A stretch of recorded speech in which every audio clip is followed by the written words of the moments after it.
Hey bees, I'm Marie from Humblebee and Me, and today we're making a really simple DIY.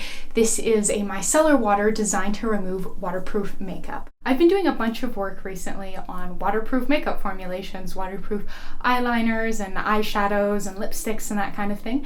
And it turns out that when you are making a lot of waterproof eye makeup, you need something to get it off your face. I was browsing around a pharmacy and saw a micellar water from, I think it was Garnier, as part of their lineup of micellar waters. And this particular one was advertised as being designed to remove waterproof makeup. So flipped it over, took a look at the ingredient list, and pretty much the only thing that was different about it was that they had included some cyclopentasiloxane.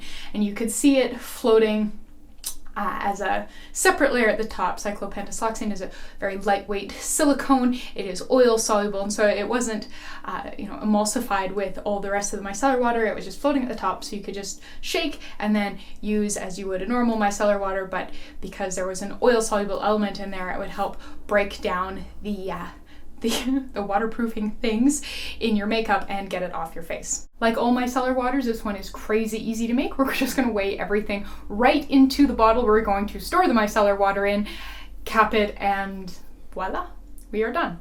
As a reminder, if you'd like to learn more about this recipe, please go down to the description box below this video and click through to find this recipe on my blog. I have done a slightly different version of this recipe on my blog that's a little more natural, so if you want to check that out, do that. The process is still identical. There's also lots more information about things like scaling, substitutions, where to buy ingredients, shelf life, and a whole lot more. But come on, let's get started. All right, let's dive in. This is super easy, so we're just gonna weigh everything into our bottle, which is a 4-ounce squeezy bottle with a little sort of flip-up turret cap.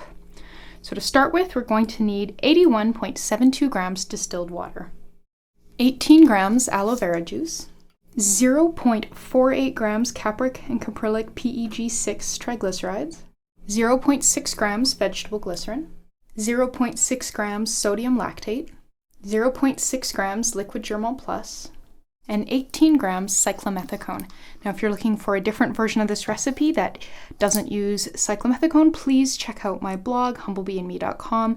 It is linked in the description box below this video. I have done a version of this recipe using oil instead of cyclomethicone, so you can check that out and choose whichever version suits your fancy.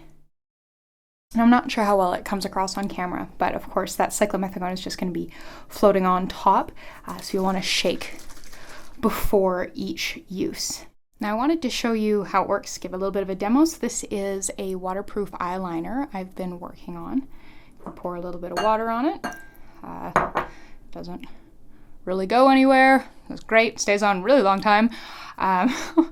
But then at some point in time you do have to get it off, which is why I developed this micellar water recipe. So this one here is my soothing micellar water. So I just wanted to kind of compare the performance of a non-waterproof makeup removing micellar water. Not really doing much. You can maybe picking up a little bit of pigment, it's kind of thinning it out a little bit, but it's really not taking it off.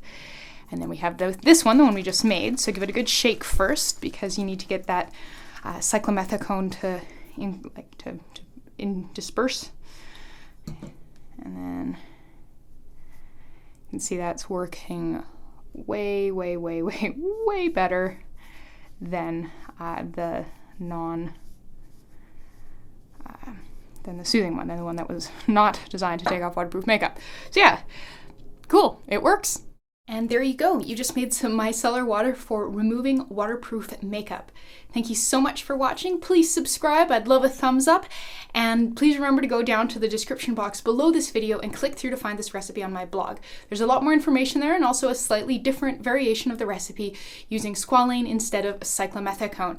So if you're wondering about substitution, shelf life, scaling, where to buy ingredients, where to buy packaging, all of that kind of stuff, that's on the blog at humblebeeandme.com. Link in the description box below. So thanks so much, and I'll see you next time.